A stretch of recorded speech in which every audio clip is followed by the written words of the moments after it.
मुझे सहारा है तेरा जग की पालनहार। कार्तिक मास महात्म्य की कथा करूं विस्तार। जय श्री कृष्णा, राधे राधे। नमस्कार दोस्तों, मेरे चैनल रामेश्वरम भक्ति चैनल में आप सभी का हार्दिक स्वागत है। दोस्तों, आज के मैं इस वीडियो में आप सभी को कार्तिक माह के महात्म्य की पंचम अध्याय की कथा सुनाने जा रही हूँ। आप सभी लोग ध्यान पूर्वक से कथा को श्रवण कीजिएगा।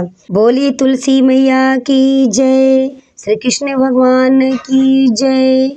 चलिए हम लोग कथा को प्रारंभ करते हैं और ध्यान पूर्वक भगवान के चरण में अपना ध्यान लगा करके कथा को श्रवण करते हैं। कार्तिक मास की पंचम अध्याय की महात्म्य की कथा बताते हुए राजा पृथ बोले, हे नारद जी, आपने कार्तिक मास में स्नान का फल कहा, अब अन्य मासों में विधि पूर्वक स्नान करने की विधि, नियम और उद्यापन की विधि भी बतलाइए।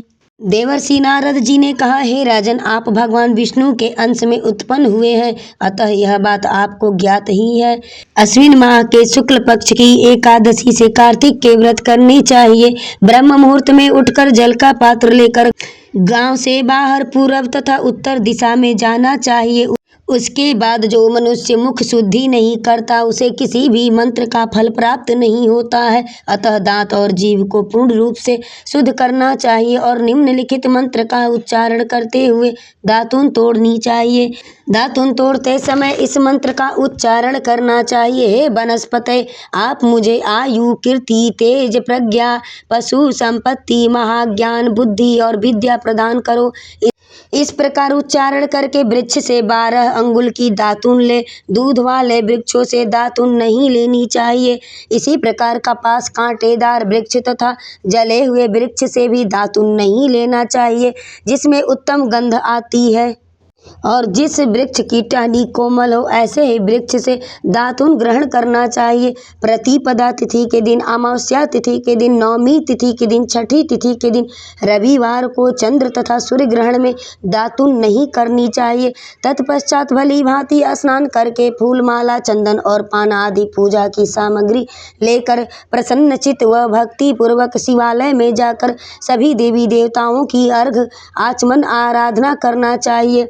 वस्तुओं से पृथक पृथक पूजा करके प्रार्थना एवं प्रणाम करना चाहिए। फिर भक्तों के स्वर में स्वर मिलाकर श्री हरि नारायण जी का कीर्तन करना चाहिए। और मंदिर में जो गायक भगवान श्री हरि का कीर्तन करने आए हो उनका माला, चंदन, तांबुल से पूजन करना चाहिए, क्योंकि देवालयों में भगवान विष्णु को अपनी तपस्या, योग और दान द्वारा प्रसन्न करते थे, परंतु कलयुग में भगवत गुणगान को ही भगवान श्री हरि को प्रसन्न करने का एकमात्र साधन माना गया है।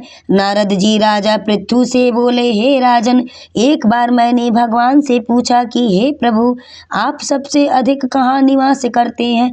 भगवान ने उत्तर देते हुए कहा, हे नारद, मैं वैकुंठ का योगियों के हृदय में ही निवास नहीं करता, अपितु जहाँ मेरे भक्त मेरा कीर्तन करते हैं मैं वहाँ अवश्य ही निवास करता हूँ। जो मनुष्य चंदन माला आदि से मेरे भक्तों का पूजन करते हैं उनसे मेरी ऐसी प्रीति होती है जैसी कि मेरे पूजन से भी नहीं हो सकती।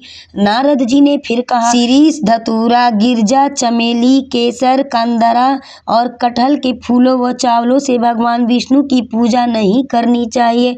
अड़हल, कंद, गिरीश, जूही, मालती और केवड़ा के पुष्पों से भगवान शंकर की पूजा नहीं करनी चाहिए। अर्थात नारद जी कहते हैं, जिन देवताओं की पूजा में जो फूल निर्दिष्ट हैं उन्हीं से उनका पूजन करना चाहिए। पूजन समाप्ति के बाद भगवान से क्षमा प्रार्थना करनी चाहिए, यथा, हे सुरेश्वर, हे देव, न मैं मंत्र जानता हूँ न क्रिया, मैं भक्ति से भी हीन हूँ। मैंने जो कुछ भी आपकी पूजा की है उसे आप स्वीकार करें, उसे आप पूरा करें। ऐसी प्रार्थना करने के पश्चात दंडवत प्रणाम करके भगवत का कीर्तन करना चाहिए। उसके बाद से श्री हरि की कथा सुननी चाहिए और प्रसाद ग्रहण करना चाहिए। अर्थात जो मनुष्य इन सभी विधियों के अनुसार कार्तिक व्रत का अनुष्ठान करते हैं वह जगत के सभी सुखों को भोगते हुए अंत में मुक्ति को प्राप्त करते हैं, स्वर्ग लोक को जाते हैं, विष्णु लोक को जाते हैं, वैकुंठ धाम को प्राप्त करते हैं।